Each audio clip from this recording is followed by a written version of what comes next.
Summer రానే వచ్చేసిందండి. ఎండలు మండిపోతూ ఉన్నాయి. ఎండకి తట్టుకోలేక పవర్ కట్స్ మూలాన పిల్లలు కానీ, పెద్దవాళ్ళు కానీ ఆరాటపడుతూ ఉన్నారు. అంటే ఆరాటం ఎక్కువైపోతుంది వేడికి.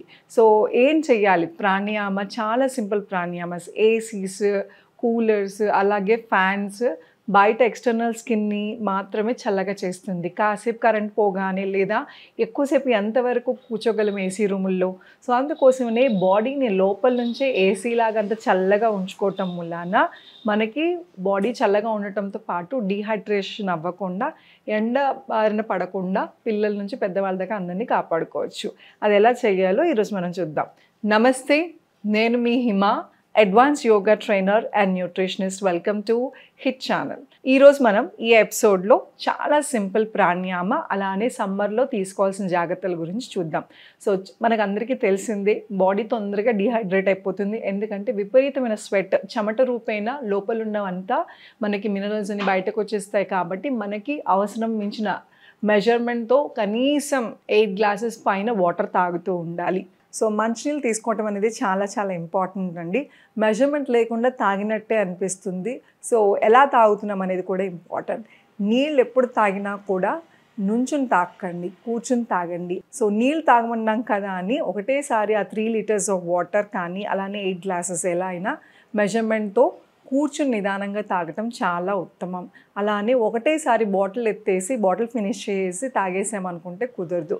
స్లోగా చిన్నగా ఒక గ్లాస్ అయిపోయిన తర్వాత గ్యాప్ తీసుకుని స్లోగా తాగుతూ ఉండండి. అలా రోజు మొత్తం తాగటం వలన బాడీ డీహైడ్రేట్ అయిపోకుండా చాలా బాగా హెల్ప్ అవుతుంది. అలానే ఇప్పుడు సింపుల్ ప్రాణాయామ, శీతలి ప్రాణాయామ అంటాం. శీతలి పేరులోనే ఉంది, చాలా చల్లగా చేస్తుంది. సో నేను ఇందాక చెప్పాను కదా, AC, coolers, fans external body పైనుంచి మాత్రమే చల్లదనాన్ని ఇస్తాయి. బట్ శీతలి ప్రాణాయామ బాడీ లోపలే ఎయిర్ కండిషన్ లాగా అంత చల్లగా ఉంచుతుంది. అది ఎలా చేయాలో ఇప్పుడు చూద్దాం. శీతలి ప్రాణం చేస్తాకి నాలిక బయటకు తీసుకుని స్ట్రా లాగా ఫోల్డ్ చేసి నోట్తో పీల్చుకుని ముక్కుతో వదలాలి.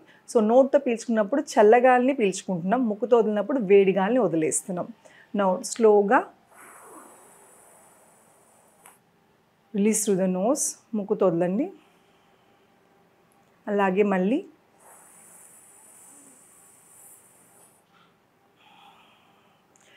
మీకు తెలుస్తుంది వేడిగాలి వస్తుందో లేదో. ఇలా మీ చెయ్యి ఫోల్డ్ చేసుకుని స్లోగా బ్రీత్ ఇట్, ముక్కుతో వదులుతూ ఆ వేడిగాలి మీ చేతికి తాకుతుంది. సో శీతలి ప్రాణాయామ లోపల ఉన్న వేడినంతా బయటికి తీసేస్తుంది. తొందరగా బాడీ వేడైపోతుంది. లేదంటే బయటకి ఎండలో వెళ్ళాల్సి వస్తే అలాంటి వాళ్ళు, అలా ఎండ నుంచి ఇంటికి వచ్చిన వాళ్ళు, ఎండ బారిన హీట్ ఎక్కువగా అనిపిస్తే ఇమీడియట్గా శీతలి ప్రాణాయామ చేసుకోవచ్చు.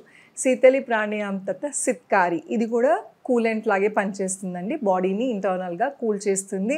అలానే దంతాలు స్ట్రెంథనింగ్ కోసం చాలా బాగా హెల్ప్ అవుతుంది. అది ఎలా చేయాలి అంటే, పళ్ళను 2 బిగించి ద సేమ్ నోట్తో పీల్చుకుని ముక్కుతో వదలాలి.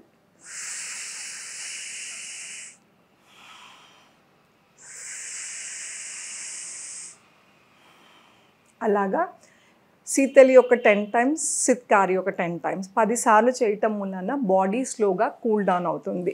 సో ఇలాగా మనం బెస్ట్ టైం అంటే మార్నింగ్ టైం అండి. ఎందుకంటే టెంపరేచర్స్ హై ఉండేది ఆఫ్టర్నూన్ దాకా, అంటే 4 o'clock 5 o'clock లోపల. సో మీరు ఈ లోపలే స్వెట్ ఎక్కువ ఫీల్ అవుతారు, వేడి ఎక్కువ ఫీల్ అవుతారు. సో బెస్ట్ టైం అంటే మార్నింగ్. అలానే బయటికి వెళ్ళే ముందు ఒక 10-20 టైమ్స్ చేసుకుని వెళ్ళటం వలన మీకు ఎండ బారిన పడకుండా ఉంటారు. సో ఇది అన్ని వయసు వాళ్ళు చేయొచ్చు. ఎవరు చేయాలి, ఎవరు చేయకూడదు అంటే ఏజ్తో నిమిత్తం లేకుండా అందరూ చేయొచ్చు. ఎవరు చేయకూడదు అంటే, బాగా సివియర్ కోల్డ్ ఉంది మీకు, అలా తలస్నానం చేసిన వెంటనే లేదా బాగా సాయంత్రాలు చేయకండి. సో మిగతా వాళ్ళందరూ చేయొచ్చు. ఎందుకు అంటే తొందరగా కోల్డ్ అటాక్ అవుతుంది కాబట్టి, లేదా ఆల్రెడీ మీకు కోల్డ్ ఉంటే ఇంకొంచెం ఎక్కువ అవుతుంది, అగ్రెసివ్ అవుతుంది. సో బాడీని ఇది కూల్ చేసే సిస్టమ్ కాబట్టి. అదర్ దాన్ దాట్ ఈ సమ్మర్ మొత్తం చక్కగా చేసుకోవాల్సిన ప్రాణాయామ శీతలి, సిత్కారి. సో దీంతో పాటు మజ్జిగ ఆర్ వాటర్ అందరూ తీసుకోలేరు. కొంతమందికి ఎక్కువ వాటర్ తాగితే వామిటింగ్ సెన్సేషన్, నాజియా లాగా అనిపిస్తుందంట. సో అలాంటి వాళ్ళు వాటర్ ఇన్ ఎనీ ఫామ్, అంటే మజ్జిగ రూపేణ సబ్జా వాటరే కానీ, చియా సీడ్సే కానీ, షుగర్ కేనే కానీ, కోకోనట్ వాటర్, కొబ్బరి నీళ్ళే కానీ, అలాగే ఏ రూపైనా సరే ఎక్కువ హైడ్రేట్ చేసుకుంటూ ఉండండి. అలా చేయటం మూలాన బాడీ డీహైడ్రేట్ అయిపోకుండా ఉంటుంది. సో ఇది ఈ సమ్మర్లో మజ్జిగ ఎస్పెషల్లీ చాలా మేజర్ రోల్ ప్లే చేస్తుందండి. ఎందుకంటే కొత్త ఆవకాయ వస్తుంది, మ్యాంగోస్ తింటాము, ఇవన్నీ వేడి చేస్తాయి కాబట్టి మన పొట్టకి ప్రోబయోటిక్ అనేది చాలా ఇంపార్టెంట్. ఆ ప్రోబయోటిక్ ఎక్కువ ఉండేది పెరుగులో.